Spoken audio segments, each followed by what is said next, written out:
Hey everyone, welcome to the show. Ever feel like the powerful just, I don't know, get away with everything, like the system's rigged? Oh, yeah, that's a feeling that goes way back, like probably as old as civilization itself, really. And that feeling, that idea, that's what we're going to deep dive into today. Definitely. And for that, we've got this book, Lawless Republic by Josiah Osgood, and it really digs into that whole dynamic. It's like, the late Roman Republic. Not exactly known for being, well, lawful, right? No, not really. That time was just a constant struggle, like this back and forth between, well, law and lawlessness. Exactly. And that's where Lawless Republic comes in. Takes us right back to ancient Rome.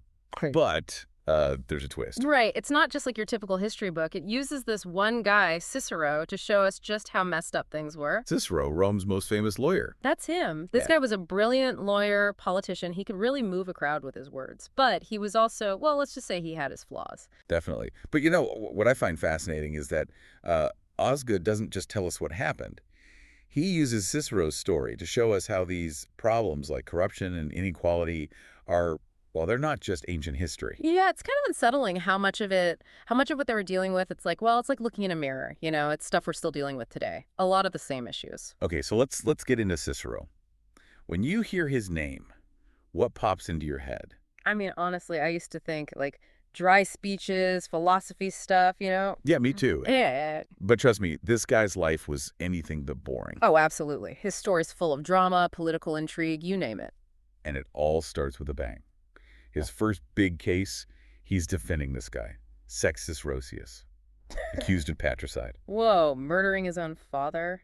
That's a tough one to start with. Talk about high stakes. But this is more than just a murder trial, right? Right. To really get it, we have to rewind a bit. Go back to this guy, Sulla. Sulla, the dictator. Yeah, Sulla. See, he basically made corruption, well, legal, took property from his enemies, gave it to his friends, and it created this whole atmosphere of violence and greed. So even back then, it was all about who you knew, not what was right. Pretty much. And imagine being a young lawyer like Cicero, trying to make a name for yourself in that kind of world. Especially when you take on a case where the real bad guys are. Well, they're the ones who benefited from Sulla's whole regime. Exactly. Cicero was basically walking into a lion's den. No pressure there. But, Cicero being Cicero, he was up for the challenge. He used his legal skills, his way with words, to expose the whole conspiracy and get Roscius acquitted. Wow, like a legal thriller. A David and Goliath story. Totally. And that's what made Cicero's reputation. He was seen as this fearless defender of justice. It makes you wonder, though, about Sulla's impact. Like, even after he was gone, how did his actions affect the Republic? Oh, his legacy it was like a poison. Greed, violence, the idea that you could get away with anything if you were powerful enough. It was a lesson that guys like Verres, the governor of Sicily, learned all too well. Verres, now, he was corrupt, wasn't he? He was like the poster child for Roman corruption. This guy looted Sicily blind, stole art, extorted money, even tortured people, anything to get what he wanted. There's this one story, right, about a statue. Oh, yeah, the one where Verres wanted the statue of Mercury from this town, Yeah. Tyndaris. They refused.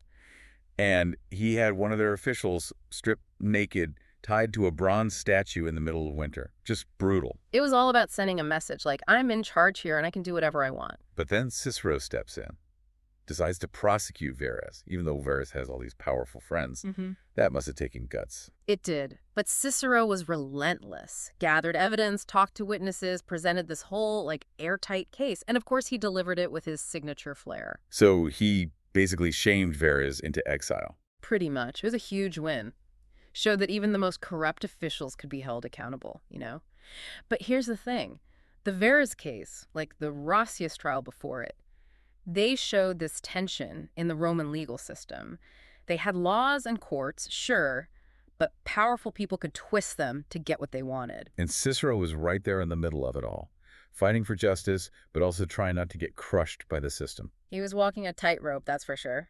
Trying to balance his ideals with the reality of Roman politics. It's a tough spot to be in. And that tension, that struggle between law and, well, the lack of it, that sets the stage for the next part of Cicero's life. Things are about to get even more crazy.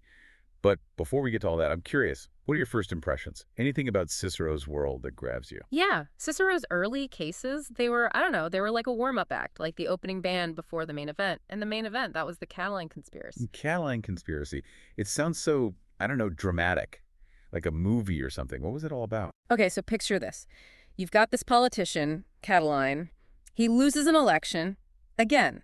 But this guy, he's not the type to just accept defeat. Sounds ambitious. Oh, he was. So what does he do? He gets this group together, this band of followers, and they decide to try and overthrow the whole Roman government. Whoa, hold on. Overthrow the government? Like, for real? Oh, yeah. We're talking armed rebellion, burning down the city, the whole shebang. That's intense. So this wasn't just like some political infighting. This was a threat to the entire republic. It absolutely was, and it showed just how divided Roman society had become. The rich were getting richer, the poor were getting poorer, and people were losing faith in the system. Fast. So Catiline, he was taking advantage of all this. Exactly. He was this master manipulator, knew how to tap into people's fears and frustrations, promised them the moon, you know. Debt relief, land redistribution, even revenge against the elites. He sounds kind of like a populist, you know, one of those guys who stirs up the masses. That's a good way to put it. And the thing is, Catiline, he wasn't some outsider. He was a patrician, a former senator. He had connections, people on the inside. So it wasn't just the common people who were unhappy. Even the elite were willing to turn against the system. That's what's so scary about it. It shows how derp the rot had set in. But then you've got Cicero. He's consul at the time. What's he supposed to do with this mess? Yeah, talk about a tough situation. Right. He knew how serious this was.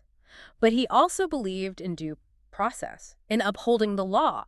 He couldn't just arrest Catiline and his buddies without proof. He had to be careful. Very careful. He was walking a tightrope, trying to protect the Republic, but also, you know, not throw the rule of law out the window. It's a dilemma that leaders face all the time, right? Balancing security with liberty. Yeah, and there are no easy answers. That's what makes Cicero so interesting. He wasn't some perfect hero. He was a guy grappling with really tough choices, trying to do what he thought was best in a really messy situation. I've read about Cicero's speeches against Catiline. The Catilinarian orations, right? They're supposed to be legendary. Oh, they're amazing. Cicero, he was a master orator. He knew how to work a crowd, didn't just state the facts. He used emotion, drama, made Catiline look like a monster, an enemy of Rome. And did it work? It did. The Senate, they heard Cicero's speeches, saw the evidence, and declared Catiline a public enemy.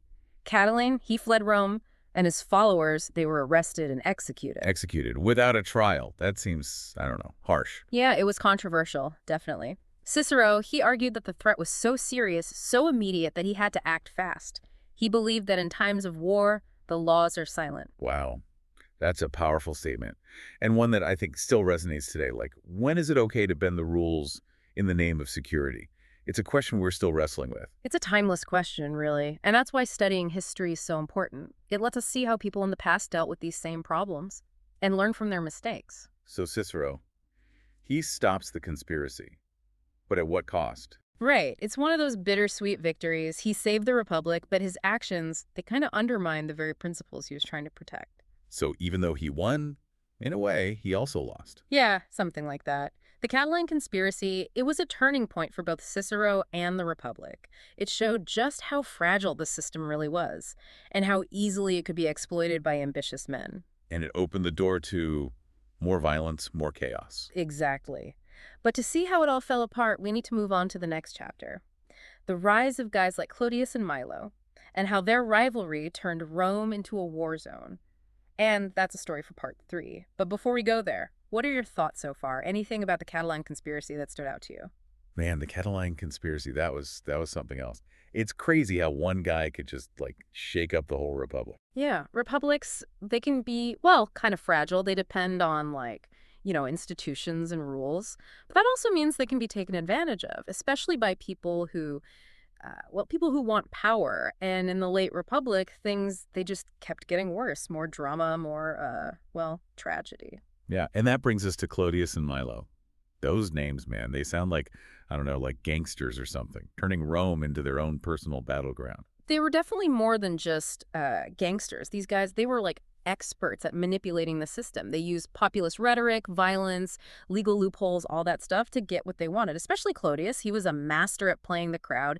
He gave up his patrician status, became a tribune of the plebes, basically made himself out to be this champion of the common people. So like a Roman-era populace stirring up the masses. You got it. Hmm. And he knew how to get people riled up. Remember that whole thing where he broke into that sacred religious ceremony for women? That was a huge scandal. And Clodius, he used it to his advantage, made himself look like the victim, like he was being persecuted by the elites. It's incredible how one event, like a publicity stunt, basically, Yeah. could have such a big impact on public opinion back then. Yeah. Makes you wonder what Clodius would have done with, social media today. He would have been something else.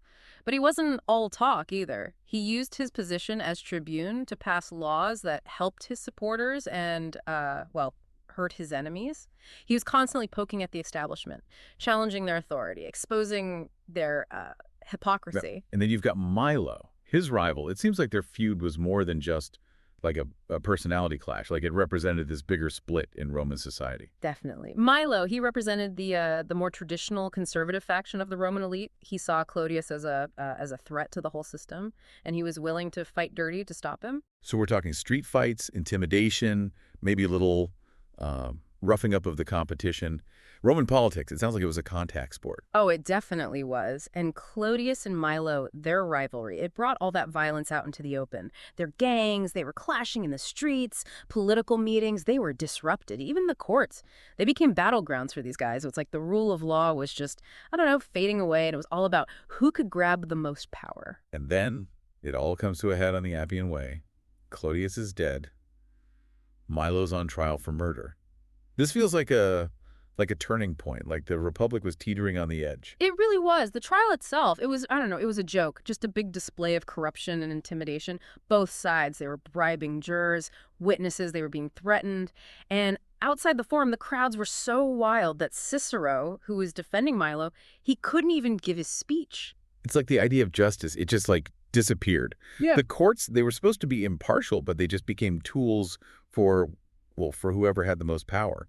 Exactly. And the whole thing, it was a tragedy. Milo, he was convicted, sent into exile. Cicero's reputation was, tarnished. And the Republic, it just kept spiraling down into more violence, more chaos. The rule of law, it was already weak from all the corruption and power struggles, and this just finished it off. It makes you think, right, about how fragile, even the strongest systems can be.